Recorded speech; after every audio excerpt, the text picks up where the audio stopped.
Hi everyone, welcome back to my channel. I hope you're all doing really well. So in the spirit of full transparency and honesty between friends, I haven't been doing so well recently.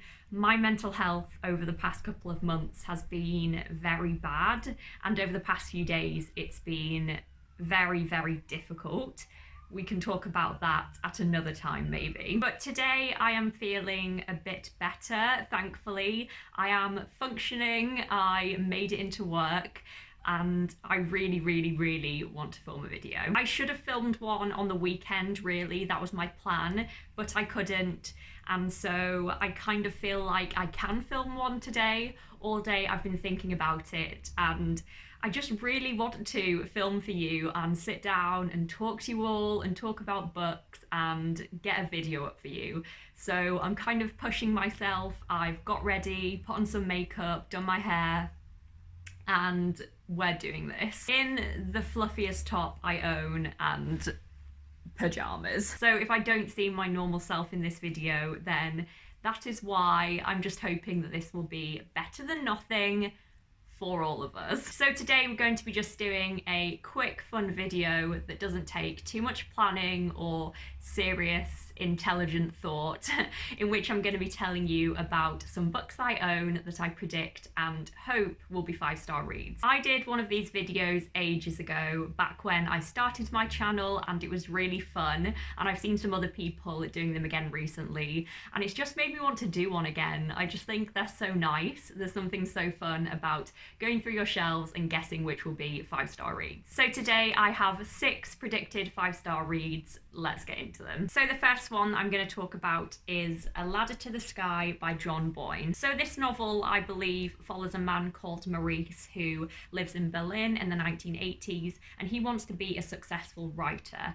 Maurice then meets a very famous novelist. I think he's quite old and impressionable, and he has a long-held secret about activities during the war. I believe Maurice then starts some kind of cycle of deceiving and manipulating really talented and vulnerable people on his climb to the top. Now, I've never read any John Boyne before, and the premise of this novel doesn't particularly grab me, although it does sound like there might be some room for some really interesting characterization. So the reason that I think this is going to be a 5-star read comes pretty much exclusively down to the reviews of my friends Renee from Renee Pierre and Robert from Barter Hordes. Both of these men have very good reading tastes, impeccable new releases, gorgeous literary fiction type reading tastes that marry up very well with my own, and they both really enjoyed this novel. I believe it was Renee's favourite book of last year, and Robert read it around a similar time and really enjoyed it as well, and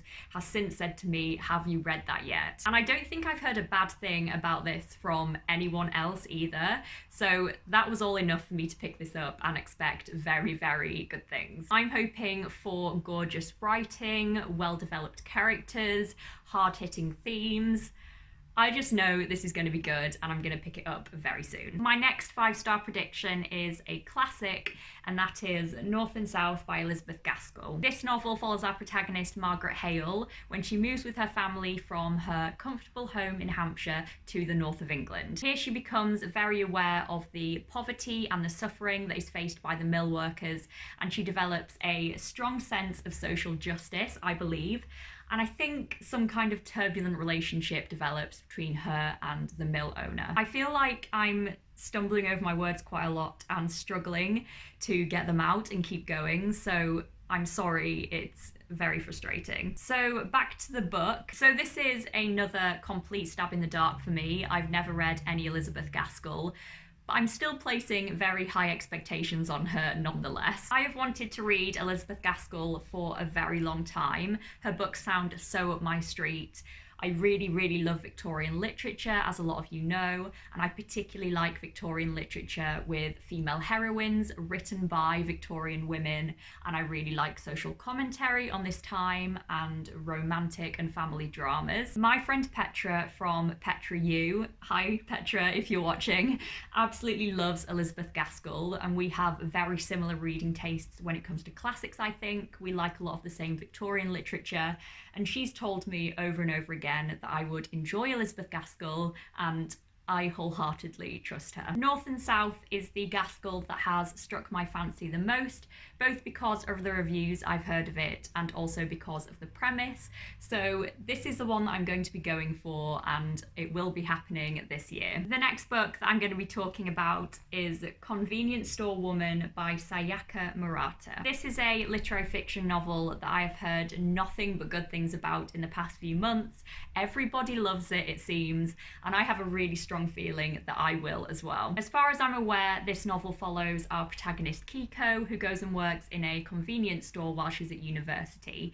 18 years later, Kiko still has the same job, she doesn't have a partner, she has very few friends, and I believe we get to see what happens when a similarly bitter and alienated young man comes and works at the store with Kiko and shakes up her views on things. On a very surface level, this book ticks a lot of boxes for me. It's literary fiction, my favourite type of book. It is very short. I love literary fiction that packs a punch and does it in quite few words. And also, it has a yellow cover. But apparently this book is also extremely introspective in terms of Kiko's mind and the thoughts of the people around her, and apparently it looks at societal pressures and conforming to society's pressures and the female mind, I believe. I just feel like this book could be so great. I'm hoping for really interesting things. I'm hoping for it to do quite a lot in the few pages it has, and I'm expecting it to be quite unique. Definitely hoping for good things from this one. The next book that I'm hoping will be a 5-star read is I Know Why the Caged Bird Sings by Maya Angelou. If you don't know, this is book 1 in the autobiographical series by Maya Angelou, in which she details her life growing up as a black girl in Southern America in the 1950s. This is a book that I've been meaning to read for a very long time. I've always been interested in Maya Angelou as a writer and as a woman. I've always wanted to read more about her life and read more about her work, and I've heard nothing but amazing things about her memoirs. So far by Maya Angelou, I have read her poetry collection And Still I Rise, which I absolutely love. It's one of my favourite poetry collections of all time. And I hear that her poetry is quite similar to her prose in that she discusses a lot of the same kind of themes in both.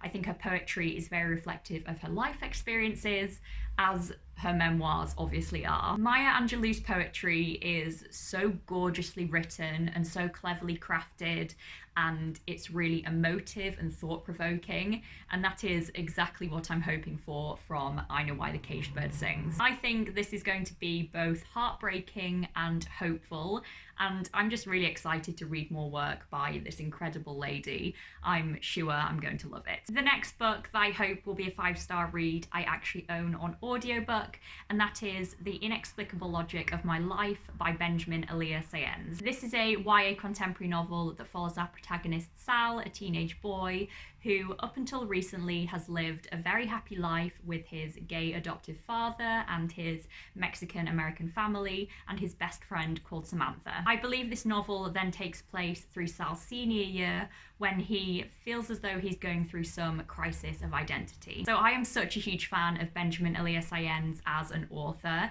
His other YA novel, Ariandante, is one of my favourite novels of all time. It's in my top 10. I think it's such a perfect YA novel, both in terms of its characters and its themes and its writing.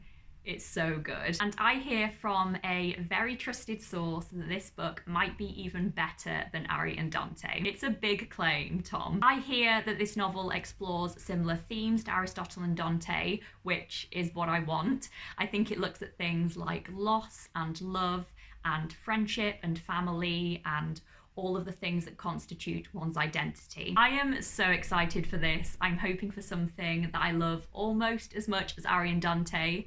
I say almost as much because I doubt it could ever surpass Ariandante, because that book is so special to me, but we will see. And the final book that I'm going to talk about today is Half of a Yellow Sun by Chimamanda Ngozi Adichie. This novel is set in Nigeria in the 1960s, during the time in which Biafra is trying to establish an independent republic, and I believe it follows 3 different characters who are caught up in all the turbulence. So shall we all just take a quick moment to acknowledge the fact that I still haven't read a novel by Chimamanda Ngozi Adichie.